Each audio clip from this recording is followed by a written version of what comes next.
Kristoffer, hvad er det, der er herinde? Herinde, det er kølerummet til de dyr, der bliver skudt ud på den her jagt-ting her.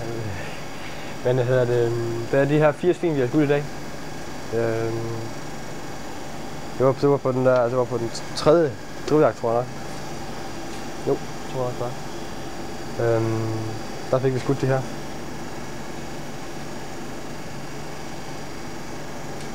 Og det er alle sammen hænder, eller hvordan hedder det så? Men der er mange af dem. Og så er der også andre dyr. Den her over, den blev skudt i går. Den her over. Den lille kalv derovre.